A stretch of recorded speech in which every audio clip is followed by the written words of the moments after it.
Mics.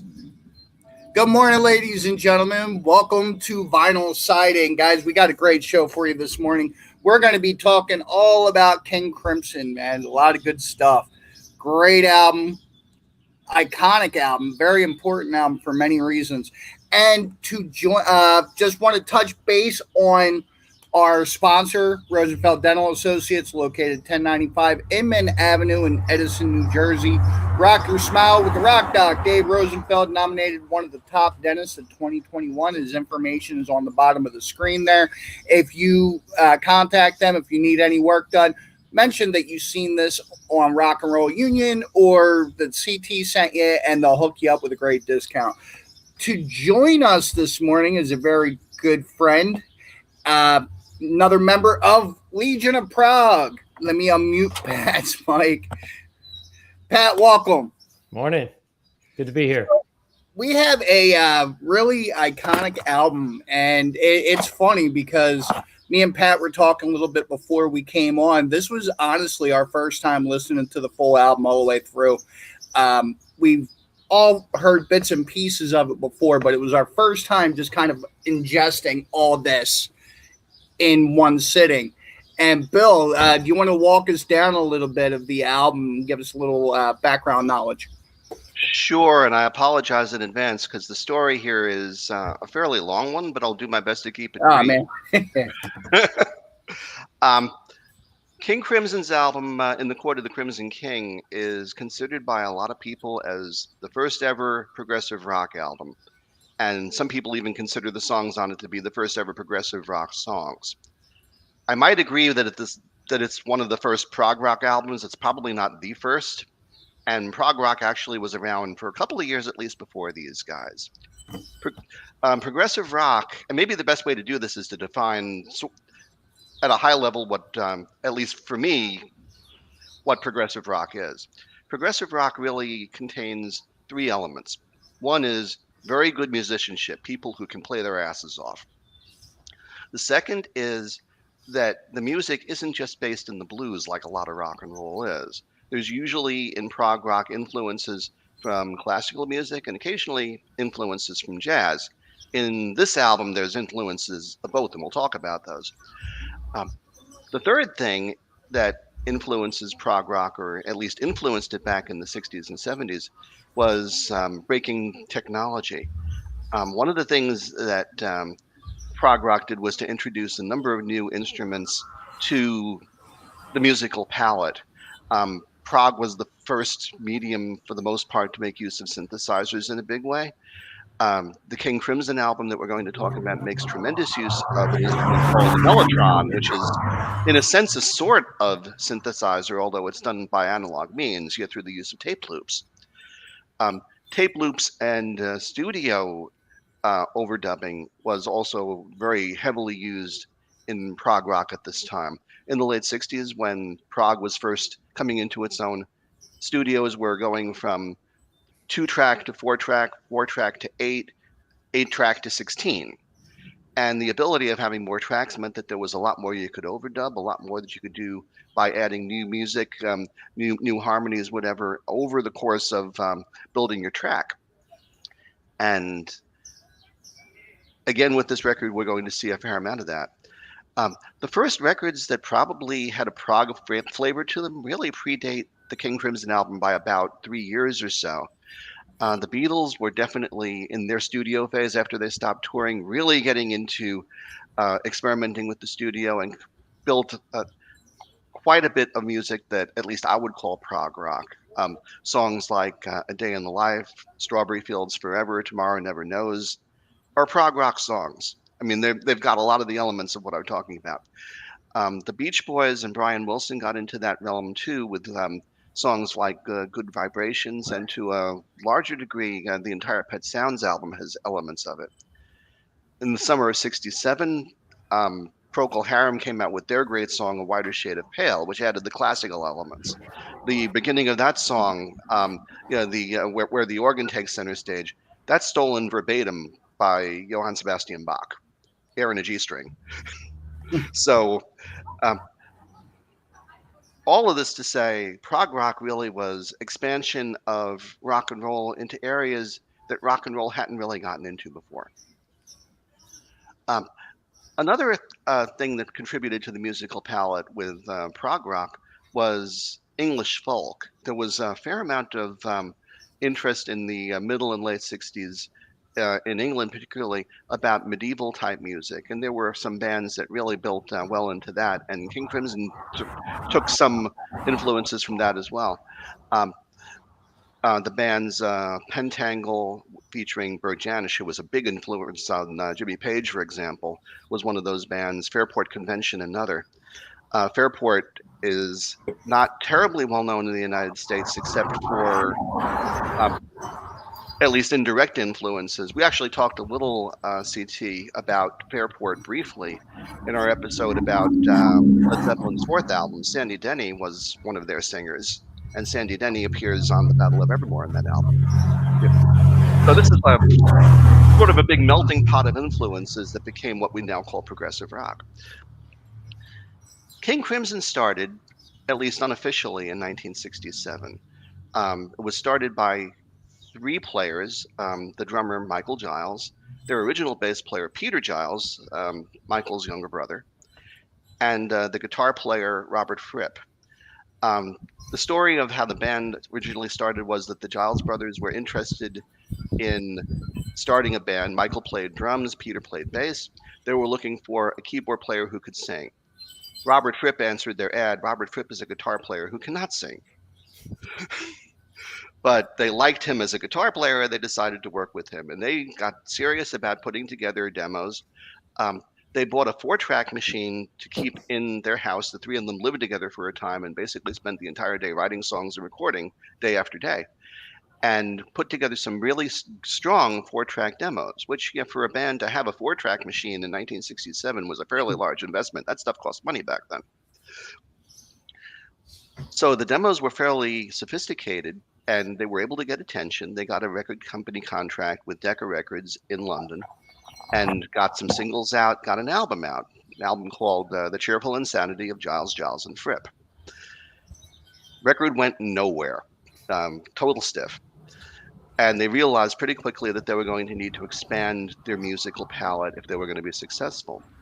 And the decision was that they would actually go after a keyboard player and try to do so in that way.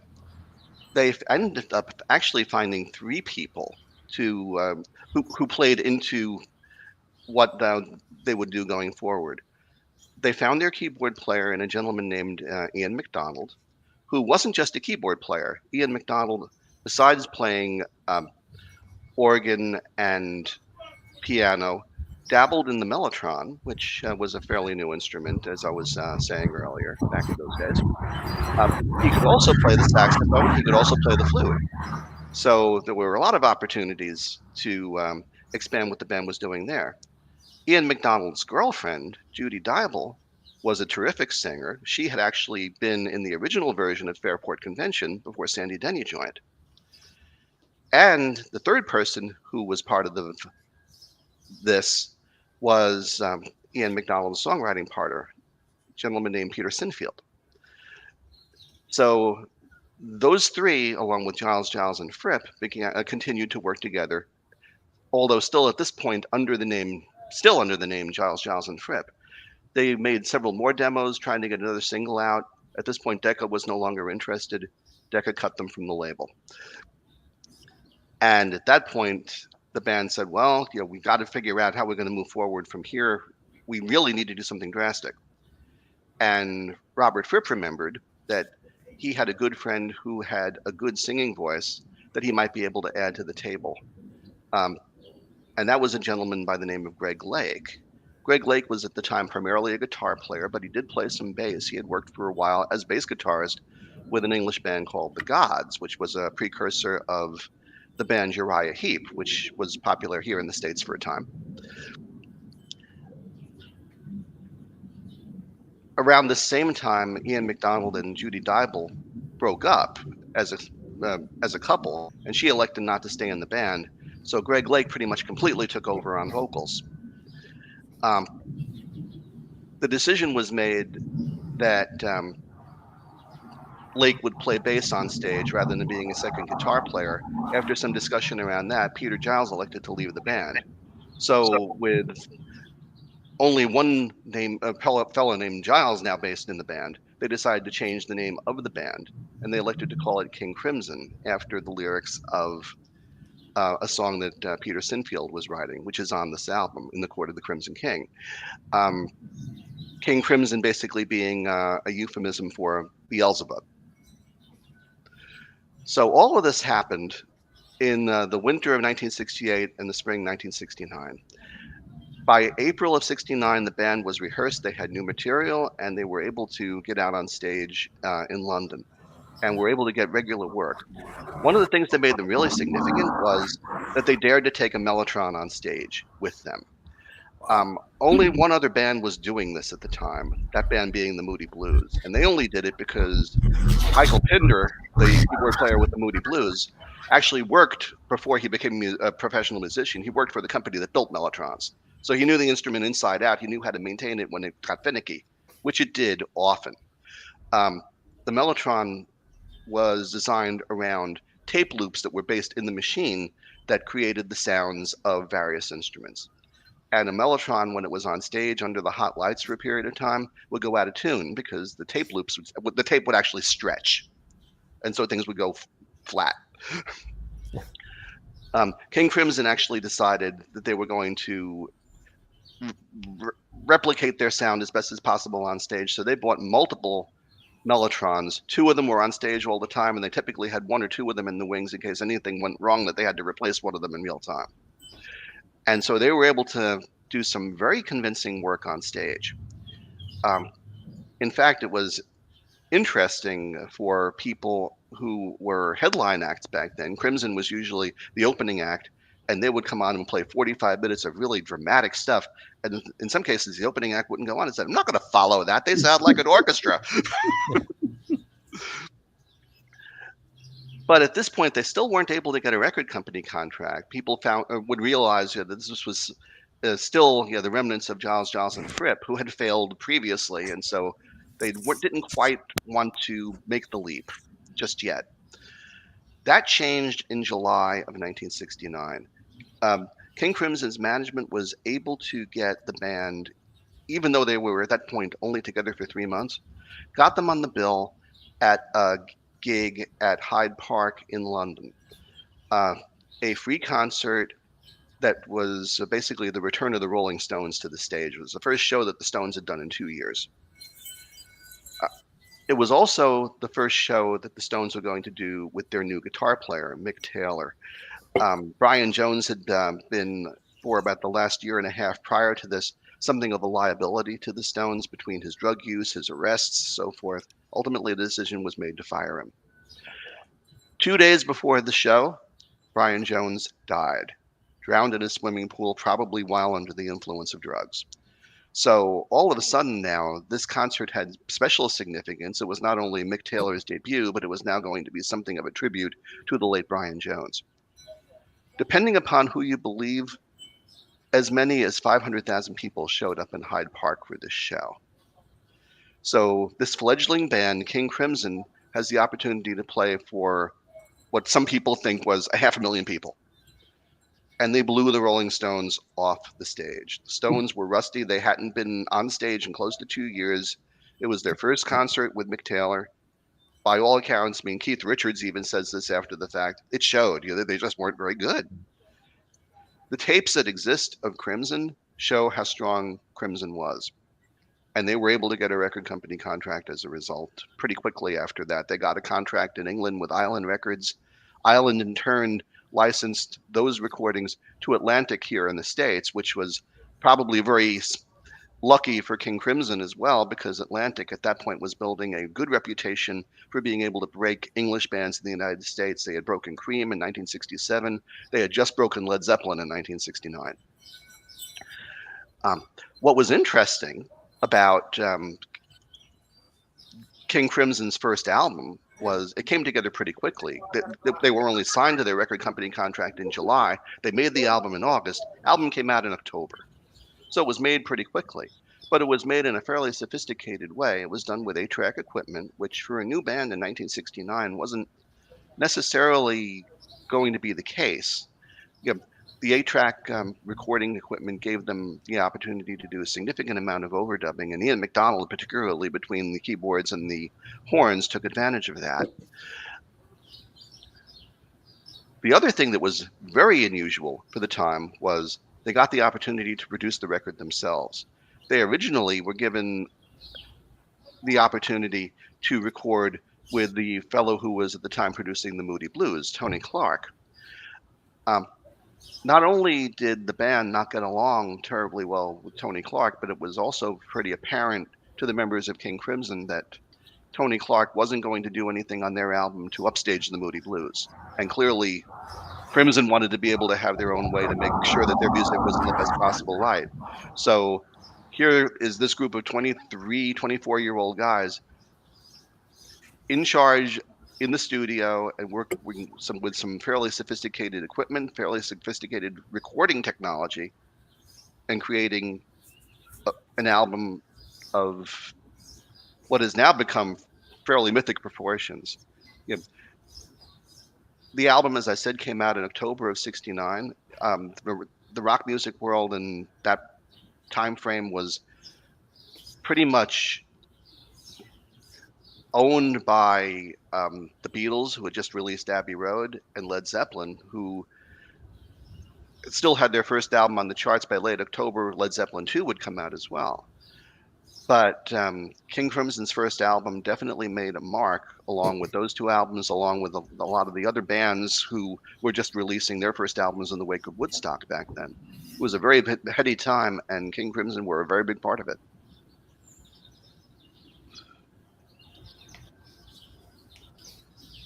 So going into this album, like I said, I got to say that I didn't really know so much about King Crimson coming in. I'll be honest. I've heard parts of songs or singles, or, I mean, did they really even have any singles off this album?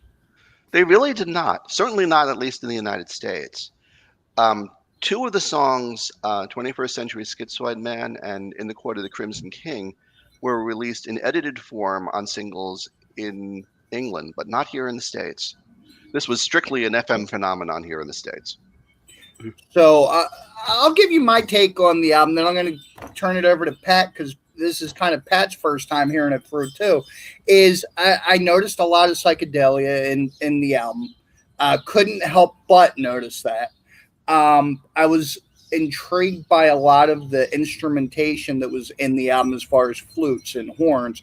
The first thing that hit me on the album was horns in the very first track, and that was 21st Century Schizoid Man. And I gotta say, like, there's the opening track really hit me, and there's some wording that's used on that, but as a whole, the horns and the flutes, and there's some really, really like relaxing, almost beautiful music on this album. Oh, and Pat, what was your first take on the full album? Well, you know, there was some familiar material in there for me. The first and the last track, 21st Century Schizoid Man and The Court of the Crimson King, were things I had heard growing up in the Philly area. And if you're from South Jersey, CT, yep. So I don't know if you were born and raised there, but if you remember Pierre Robert on WMMR, sure, yeah, he was a lot of our introduction into the psychedelic, you know, music genre. And so I had heard those things from Pierre in the, you know, late 70s, early 80s on Philly radio, but I had never heard these other three tracks in between before.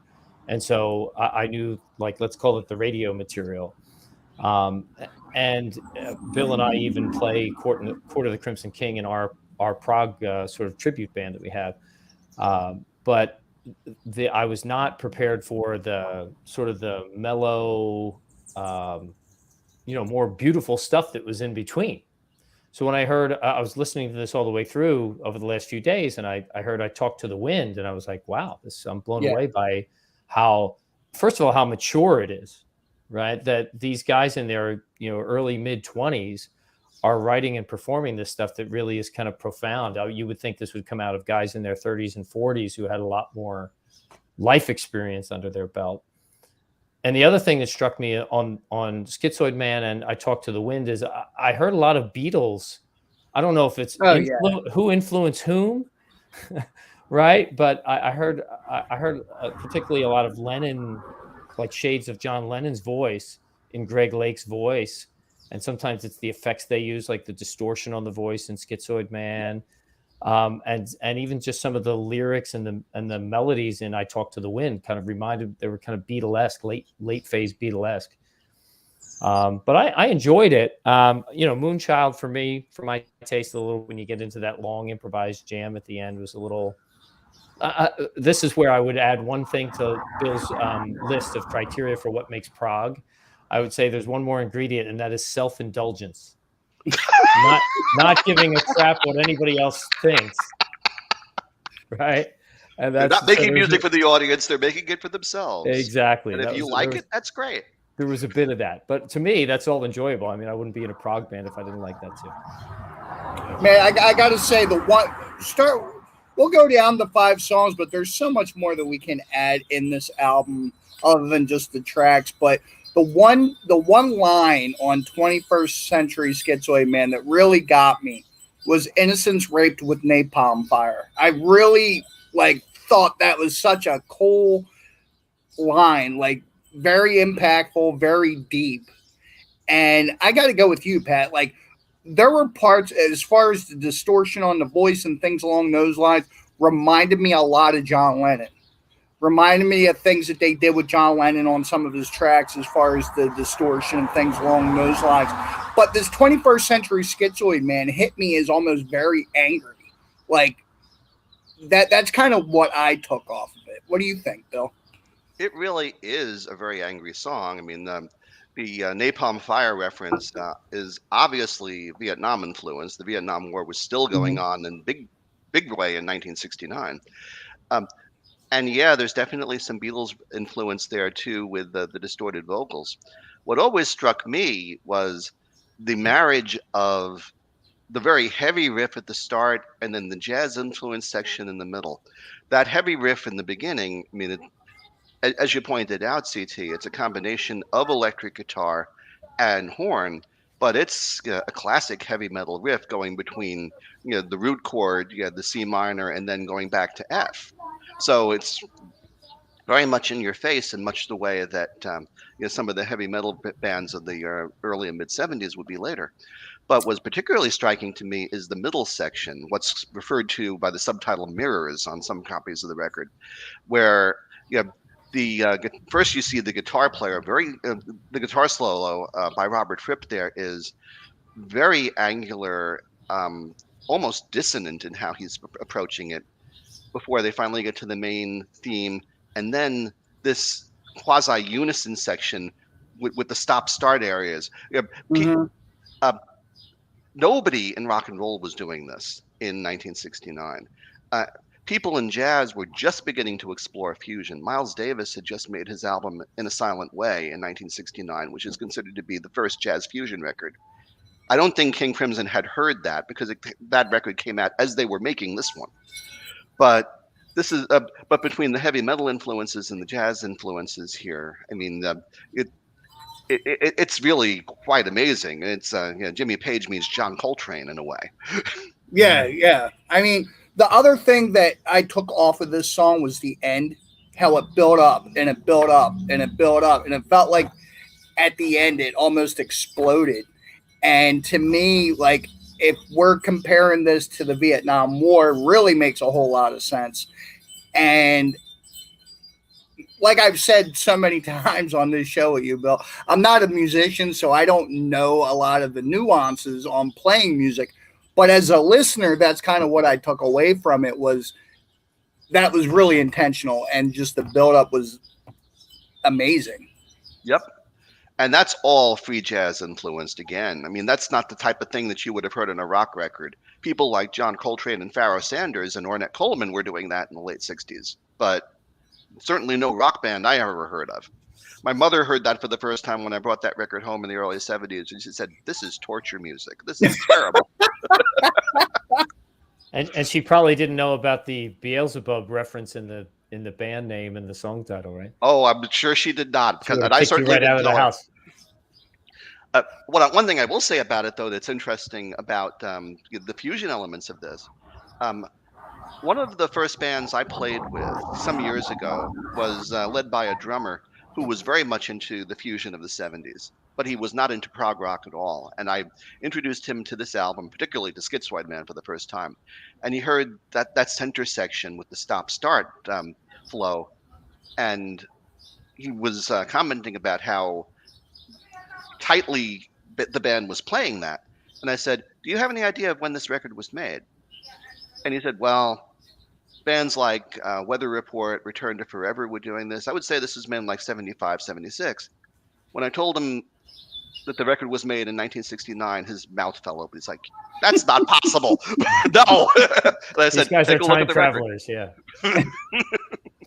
And then Which is- from that, we go into what Pat was talking about with "I Talk to the Wind." And Pat, do you want to elaborate a little bit more on what you took away from that song?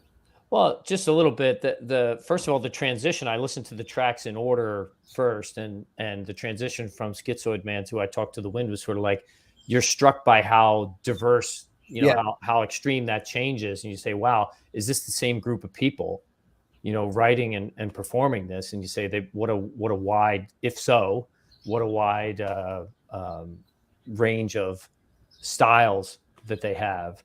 And it is sort of like two sides of a personality, right? Sort of the angry, pent up frustration with things in the world versus this sort of internally focused philosophical thing that was pretty beautiful. So it was one of those songs where I was listening just because it was pleasant, right? It wasn't like, wow, this is a curiosity, let me see where this goes. It was just, wow, I'm really enjoying this. So the lyrics and the melody, like I said before, felt a little Beatlesque. It also felt very mature for such a young group of guys. So I just thought it was cool. Now I'm an English guy, so the one thing I took away from it was a lot of the lyrics really reminded me a lot of Walt Whitman's poetry. Very poetic. The flute drives this song. There's certain parts of the flute. I had to laugh at one point because it was almost like a flute solo, and it was like this is normally what you hear a guitar do, but it was very beautiful, very poetic, and I agree with you, Pat. It was just relaxing. What do you think, Bill? It's a gorgeous song. The sequencing of the album going from Schizoid Man to this song is definitely not an accident. I mean, it really was meant to be first the initial jolt and then all of a sudden transitioning into this really lovely song. I Talk to the Wind is the earliest song from the album. It's the first song that was written for it. It was written during the Giles and Tripp days for Judy Diable to sing. So it was written for a female vocalist. And what Greg Lake did with it after the fact, with the double-tracked vocals, is absolutely stunning. It's probably one of the best vocal performances he ever did, including his later work with Emerson, Lake and Palmer. And then from that to the longest titled song I think I've ever seen in my life, Epitaph. That is a very, very long, and we were talking about this before we came on air. Bill, you can explain it to whoever's watching as far as the meaning behind adding all these subtitles, because this was Epitaph, including March for Nothing, and I forget what's on the end there. Tomorrow and Tomorrow. Tomorrow and Tomorrow, yeah. Yep. Now, there were rules back in the late 60s and actually even extending into the mid-70s for rock bands about what was required for turning an album in for distribution by a major record company. Generally, a record had to be a certain length. It was usually at least, had to be a half an hour, maybe a little bit longer. But you typically had to have at least 10 songs, in some cases as many as 12, in order for an album to be considered as being finished. This album is 5 songs. They're very long songs. The shortest of them is 6 minutes long. But obviously, that rule would not have been satisfied. So what the members of King Crimson did to basically get around the rule was to come up with subtitles for all but one of the songs on the album. In this case, Epitaph has the two subtitles you mentioned. Moonchild has two subtitles, The Dream and the Illusion. Court of the Crimson King is Dance of the Puppets and Return of the Fire Witch. So that's even longer than Epitaph.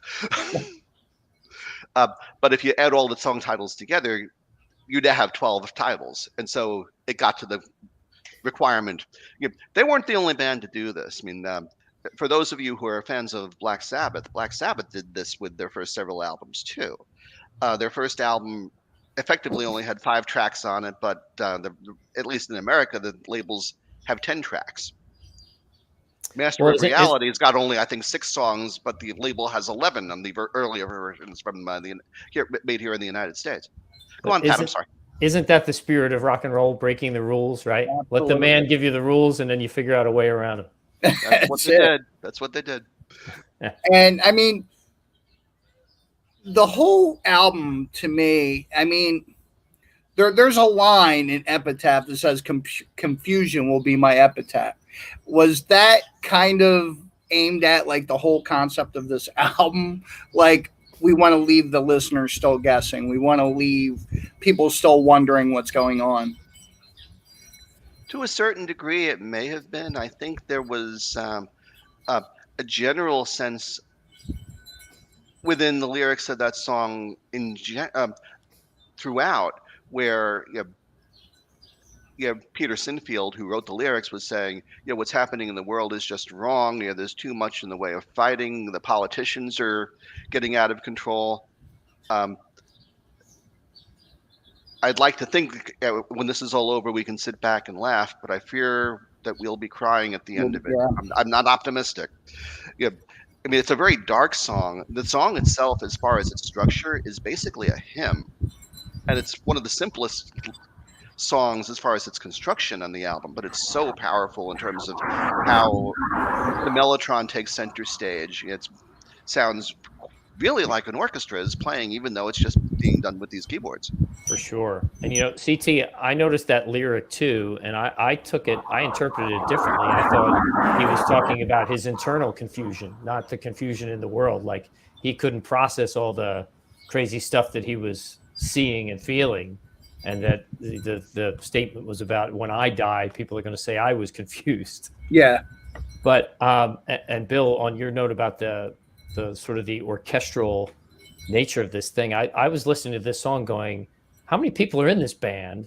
Or did they outsource, did they hire an orchestra to come in and do this with them in the studio? And if it's all Ian McDonald doing all that wonderful, instrumentation, what a lot of effort, great, very successful effort in the multi-tracking of it. Now, there are songs on this album, and I'm assuming that this is one of them, where there's no less than 5 different mellotron tracks that are overlaid. Wow. And other things too, piano, flute, harpsichord, all kinds of things. Yep. Yeah, it's amazing to me. And I think that's one of the feathers in like prog rock's hat is when you look at other bands, they use a lot of alternative instrumentation. And while, Bill, you say this is not the first prog rock album, you kind of see where some of the stuff comes from and where it starts laying the foundation for what would come later. Oh, absolutely. This is definitely a milestone album. I won't say that King Crimson invented prog rock, but one critic who has written about it, I think, stated it very well when he said, this is probably the album that crystallized everything that prog rock was about and put all of these concepts in one place and defined a style. I think that's probably the best way of putting it. And then they went from Epitaph into Moonchild, and that was a really lengthy track. Probably if you ask me.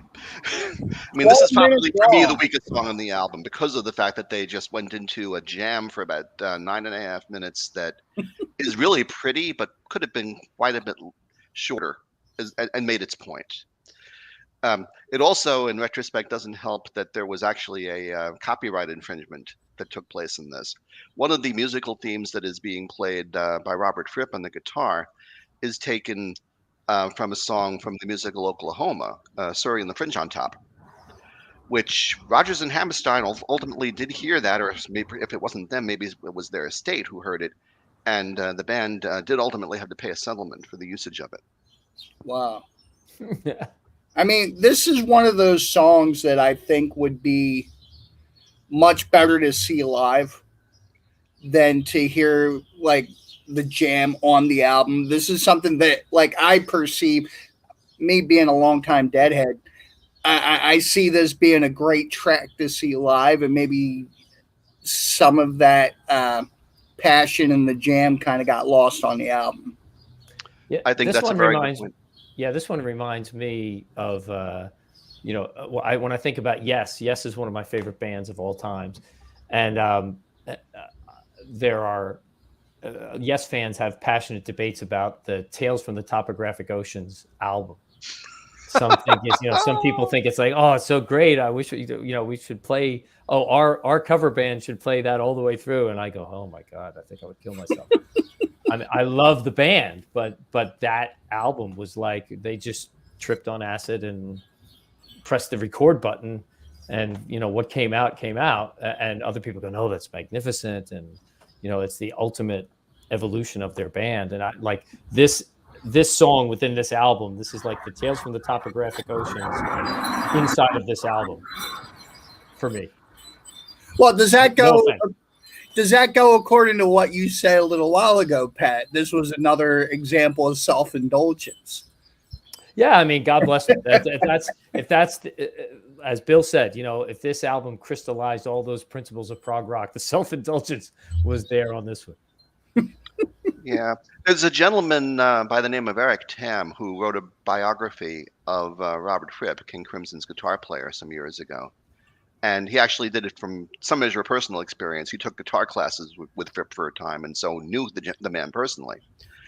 And in his commentary about this album, he wrote about Moonchild saying, as a musician, I kind of understand this because I've been in jams like this where it sounded wonderful when I was doing it. But I'm very glad in retrospect that most of mine weren't recorded. This one was.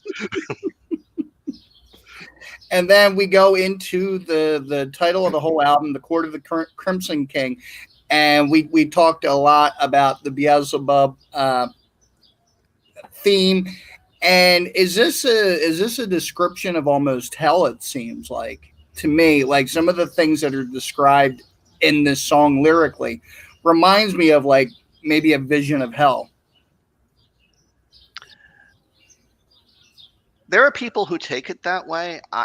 I personally don't, but I definitely understand why people do make that connection because the references are just so oblique and so.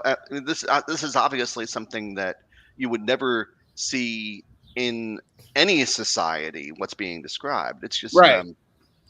It's very to use the word that you did earlier. It definitely feels psychedelic in that regard. It's basically taking images that have nothing to do with reality, but using them to tell a story, one after the other. And it's a very effective track in that regard. I've always loved the track musically. And it's a very well constructed track. It's again a fairly simple track from a musical construction standpoint, but it is so effective in terms of the changes between the main theme and the instrumental themes for the different solo sections. The first solo section with the harpsichord and the organ is very effective just to establish mood. And then you have the second section, the one that is referred to as Return of the Fire Witch, where Ian MacDonald is largely taking center stage on the flute with acoustic guitar backing and bass guitar backing. Some of Greg Lake's most understated bass playing is on this tune as well. It's just very, very nicely done. What do you think, Pat? This one, Bill and I performed this one in our prog band, and it's fun to sing. But I have to say, I don't attach much meaning at all to the lyrics. They're just like majestic because they're full of fancy phrases, prison moons and fire witch, and it's almost like turning the Lord of the Rings books into a movie, into a song somehow. So it's majestic, it's fantastical, and it feels like it feels majestic to perform. But I don't think too much about the storyline of the lyrics when we're performing it. I just get into the mood of it. And how is that track usually taken when you guys play it live? Like, how does the crowd respond to it? I'd say it's one of the of all the songs we do, it's probably one of the top 3 or 4 in terms of crowd response. But people, like when you start Roundabout by Yes, everybody recognizes those harmonics in the beginning, and people start clapping because they are anticipating what's coming. And this one is more like a steady throughout. People enjoy that it's an iconic song. I think when you get to the sort of chanting of the people are just into that because it's the mood. It's a mood that you're setting with that, even without the lyrics. And I remember, love or hate Howard Stern. I remember earlier in his career on the radio, and I did a lot of driving, so I would switch around a lot of radio stations, and I would sometimes land on him. He had like just a bad cover band of him and his buddies that, because we're rich and famous, we can just make a cover band now. And this was his favorite song to play with this cover band. And it was always the that he would always go back to as the mood setter for the song. Now, where does this get placed in a set when you guys play? It's generally late in a set, usually either the second to last or next to last song before we end on usually another majestic one. This is one of 2 King Crimson songs that we play, the other being from a different version of the band several years later, a song called Starless. And that one is also usually either the next to last or last song in the set. It's hard to follow these music. Exactly. The ending of The Court of the Crimson King is that, it's got timpanis and and then you get to the end and you're like, what are you going to play next? What's going to follow that? And for this album to end on that, I think the silence that you get afterward, after hearing the song, goes right well with the song itself. Like you feel like you've accomplished something. You feel like you've experienced something. You feel like you walked away from a grand piece of work. You really do feel that, I know. I remember as a kid being, when I was hearing this album throughout for the first couple of times, I remember just being so totally drained at the end of it. It's a pretty intense experience from beginning to end, and it's a fairly long experience. I mean, vinyl albums typically back in the day were 15 to 18 minutes aside. This one was 20 minutes plus. It's 45 minutes long. Yeah. So, you were taking an excursion with this one, definitely. Yeah, I wonder why, Bill. If you have an opinion on why an album like Dark Side of the Moon is so much more well known and just has broader uptake, broader appeal, let's say, and this one is a little more niche in terms of like me as a lifelong musician and a fan of other prog bands. Just now in my 50s, I'm listening to this all the way through for the first time. But Dark Side of the Moon, I've heard like 10,000 times. Dark Side of the Moon had a single. at least for me, I think it's as simple as that. The fact that they were able to get money on the radio as a single to promote that album, I think really made a difference. So they were able to package it so not only they, but all the players in the industry could make money off of it. Yep. But I'll also put it this way, Pat. What I think is a lot of bands are awarded just because of their name. Like sometimes things are decided that they're better just because the reputation is that they're better. They might not necessarily be better or worse or whatever, but sometimes I think people get into things just because it's the thing to do. And I think Pink Floyd, in a lot of ways, people got into Floyd because somebody else brought them into it because it was the thing to do. More so than maybe some of the music that's involved with that. Whereas King Crimson, I think, was not awarded that. You know what I'm saying? Like, I look at bands like Megadeth, who have run right alongside Metallica, and more people like Metallica, I feel, because it's the thing to do. I mean, regardless of how many crappy albums that they've had, and they have had a good amount, they're always looked at better than Megadeth. I think. What do you got? I guess it becomes like a branding thing, huh? Yeah, I really do think that. Well, one of the things. Oh, I'm sorry. Go ahead. That's reality. No, well, I mean, especially if you look at bands like Kiss. I mean, Kiss's early music is phenomenal, but as they got on, they became more of a commercial than a actual band. And I think that was a lot. Their branding had a lot to do with it. Oh, they're masters of branding and marketing. I mean, Gene Simmons is a genius when it comes to that. As a musician, maybe not so much, but hey, but anybody who can sell a coffin branded for their rock band, you know. Yep. Now, part of the challenge with King Crimson, though, too, getting back to the original comment that or question that Pat was raising, one of the challenges for King Crimson, as far as this album's notoriety, was this version of the band didn't last very long. This album came out in October of 1969, and when it started hitting the charts in the United States hard, and it was a pretty successful record in its time, the band came on tour and came to the States for the first time to support the record. During the American tour in late '69, two of the members of the band, Ian MacDonald and Michael Giles, became very homesick. They weren't used to touring on a large scale. And they advised the rest of the band that they were going to leave at the end of the tour, which obviously was a bit of a shock. They carried on. They finished the tour in San Francisco, I think in December. On one of the last dates of the tour at the Fillmore West, King Crimson played with another English prog rock band, The Nice, which featured Keith Emerson. And during soundcheck, Keith Emerson and Greg Lake got on stage and just jammed together for a while and really hit it off personally and decided to keep in touch. Very shortly after the tour ended, Greg Lake gave in his resignation as well, and Keith Emerson and Greg Lake would, of course, form Emerson, Lake and Palmer within the next several months. So this version of King Crimson did not last. By January of 1970, they were over.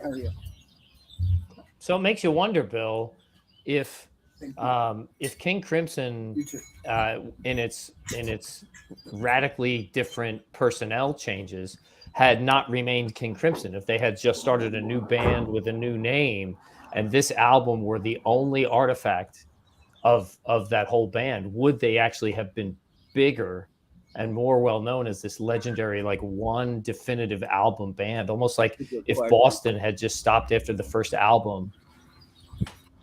It's entirely possible. I mean, if anything, I think, and certainly this happened with the English press, I think, more than the American press.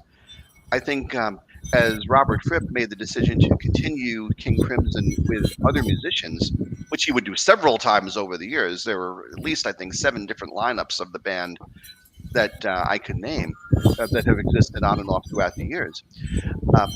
I think there might have been more legend associated with them. I mean, because the music changed rather radically from one version of the band to the next. We were discussing a little of this before the show started. The next significant version of King Crimson that followed this one after its breakup was more blues oriented. The singer of that band was their bass player, Boz Burrell, who became known to American audiences later as a member of Bad Company. It was their bass player for about 7 or 8 years. Other members of the band over the years have included John Wetton, who would later form Asia. Bill Bruford, who had been an original member of Yes, was in and out of King Crimson for over 20 years. Adrian Belew, who had played with David Bowie and Frank Zappa, many others. And many of the members of this band and other versions of King Crimson had fairly significant success apart from it as well. I mean, we mentioned Greg Lake and Emerson, Lake and Palmer. Ian MacDonald became a star a second time around in 1976-77. He was one of the founder members of Foreigner and was with that band for 3 albums worth. Well, not to cut you guys off, but we're coming to an end here. I know that Legion of Prog has some new dates on the book. You guys want to open up about that? You ready to promote those shows yet, or? Bill's the chief honcho. He's probably got all the information at his fingertips. I usually just go, Bill, when and where are we playing again? Oh, we have a few things going on. The next show we have planned is at Artie's in Frenchtown. We're playing there on June 25th. And that date is in no small measure one that we have CT and others to be thankful for. Thank you. Reaching out to some of the folks involved. So that is our next appearance on stage. We have a show in early July on July the 9th at Crossroads in Garwood, New Jersey, that we're referring to as the Masters of Prog show. That is a co-headline between ourselves and the band Tarkus from South Jersey, Emerson, Lake and Palmer tribute. We have several other shows planned as well, and a couple of others that are in the works that we expect will hopefully be finalized within the course of the next several weeks. Between now and end of year, we will probably have about another 10 or 11 dates on the calendar. Awesome. And where can people keep up to date on your schedule? Our Facebook page, which is also cross-referenced through the URL legionofprog.com, is probably the best place to keep up. We tend to keep that fairly up to date with dates as they become available to us. And I guess we don't have to tell the audience of this broadcast that it's Prog Prog, not Prog Prague. We get that question more than you would think. Are you from Czechoslovakia? Like, yeah, you're like, are you guys into the Czech Republic for some reason? And they're like, no, it's Prog. One thing I did want to touch base on as far as our show here, Vinyl Siding, me and Bill will be on location at Artie's June 11th, man. Really looking forward to that. We're going to be hosting that show, emceeing that show, and we're also going to be interviewing some of the bands backstage. So Vinyl Siding will be live from Artie's June 11th. You guys can come out and hang out with us, man. Come on out. It's a great time. Artie's is a phenomenal place to see a show. And so many good bands involved. Paradise Rose, which goes back with Rock and Roll Union forever. And there's Iron Maiden, a Judas Priest tribute, Victim of Vengeance, which is another great band to see. So a lot of good stuff happening that day, guys. Come on out and see us. And, man, Pat, thank you so much for being with us here today, man. Thanks for having me, guys. Good time. So, any last words, guys? Anything you want to say before we head off? What's the next show? Which album are we talking about next time? It's a good one. It's got to be. We're probably going to have to discuss it off air because it's going to have to be a shorter album. Because when we go June 11th live, which will be the following week, I don't want to leave anything hanging. So maybe an EP of sorts or something along those lines. We'll let everybody know that once we agree upon that. But we wanted to start off the first 2 shows. We did my favorite album last week, which was Aerosmith's Rocks. And now we did one of Bill's favorite albums. So we're going to have to collectively agree on this next one, Bill. I don't know where we're heading yet. Any ideas? If you want to do an EP, I have a couple of ideas. Sounds great. Queensryche is hitting me in the back of my brain. Oh, no, great band. I've seen them live. I've seen both versions with why is Jeff his Tate? name? I'm sorry. Jeff Tate, you talking about? Jeff Tate, yeah. That I know his name. It was escaping me. I'm thinking Todd Latour, who's the new singer. I've seen Todd and Jeff Tate, and both phenomenal. I love Queensryche. Now, do you consider them prog? I personally do. I do. I think Bill and I probably share a broader definition than other people. As when we have discussions about what's the next song or album that we're going to take on with our band, there's always discussion of that's not prog or that's not prog enough. And it's an opinion thing, I think, honestly, Operation Mindcrime is definitely prog. Oh, yeah. Oh, God. In the days when I had a CD player in my car, that was like the one. It was I would play Mindcrime end to end. Then I'd put something else in. I go back to Mindcrime. It was like every other CD was Mindcrime. Now, if you compare like Mindcrime to, say, Empire's more straight ahead rock album, whereas Operation Mindcrime was more on that edge of prog. And I think they kind of fall in both camps, depending on what album you're talking about. And so well produced. I mean, just the sound of the drums and the bass and the guitars just punches you in the face. I love it. So produced by Peter Collins, who also did Rush back in that time frame. I think Queensryche might be a winner there, Bill. We'll talk about which album we're going to do. Maybe it will be Mindcrime, but we'll get through it on one episode. You said an EP. Give me a... Well, that's going to be an album that we're going to have to get back to. But we'll do a Queensryche EP, and we'll wrap up a whole show on one album next time, like we did here.